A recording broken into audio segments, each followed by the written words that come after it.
Salam sejahtera bagi kita semua. Jumpa lagi dengan saya dalam Renungan 5 Menit.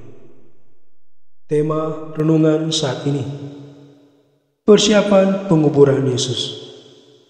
Diambil dari Injil Matius 26 ayat 1 sampai 13. Saudaraku yang dikasihi dan diberkati Tuhan, pengakuan manusia bahwa Tuhan itu Maha Tahu didasarkan pada kesaksian Alkitab.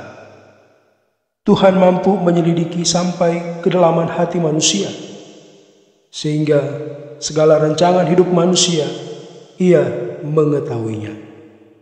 Baik atau buruk rencana kehidupan kita, tidak ada yang tersembunyi di hadapannya.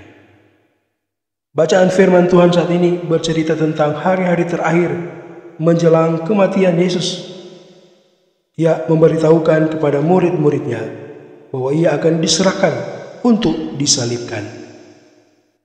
Rencana untuk membunuh Yesus merupakan konspirasi atau persengkongkolan imam kepala dan tua-tua bangsa Yahudi.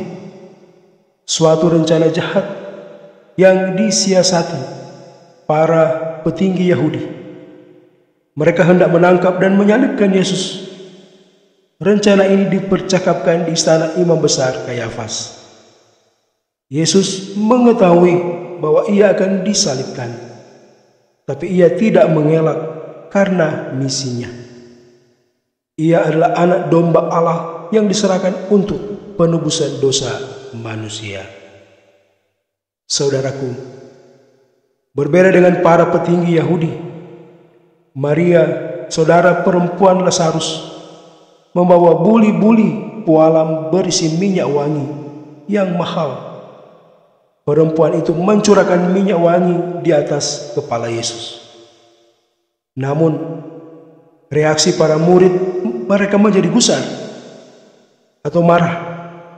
Mereka berpendapat apa yang dilakukan perempuan tersebut adalah pemborosan. Minyak wangi yang dicurahkan itu seharga 300 dinar, harga yang fantastis di saat itu. Setara dengan upah seorang pekerja setahun. Tetapi Yesus mengetahui isi pikiran para murid. Ia justru membela serta memuji perempuan itu telah melakukan perbuatan yang baik, sekaligus telah membuat suatu persiapan untuk penguburan Yesus. Apa yang dilakukan perempuan ini menunjukkan kemurahan hatinya.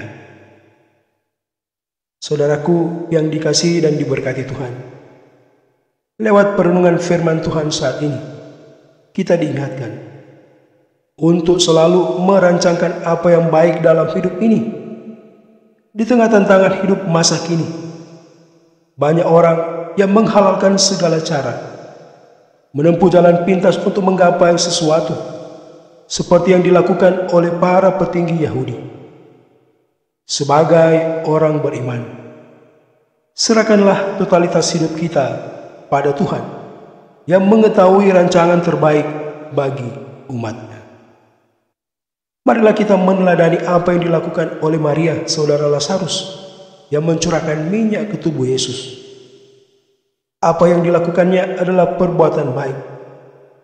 Hal ini didasari semata-mata karena kasih-Nya yang tulus. Mengasihi Allah dan sesama secara tulus kiranya juga dapat kita lakukan di tengah dunia saat ini yang semakin individualistis, lebih mementingkan diri sendiri dan tidak peduli dengan kesusahan orang lain. Kita dipanggil untuk menjadi saksinya melalui perbuatan baik yang memuliakan Allah. Di minggu sengsara keempat ini, kembali kita diingatkan sebagai warga gereja agar berupaya menjadi panutan dalam hal berbuat baik. Gereja menjadi saluran berkat Tuhan ketika kita memiliki sikap murah hati, tidak pelit, suka memberi dan berbagi. Sebagaimana makna puasa diakonal yang dilakukan sepanjang minggu-minggu sengsara ini. Tuhan memberkati. Amin.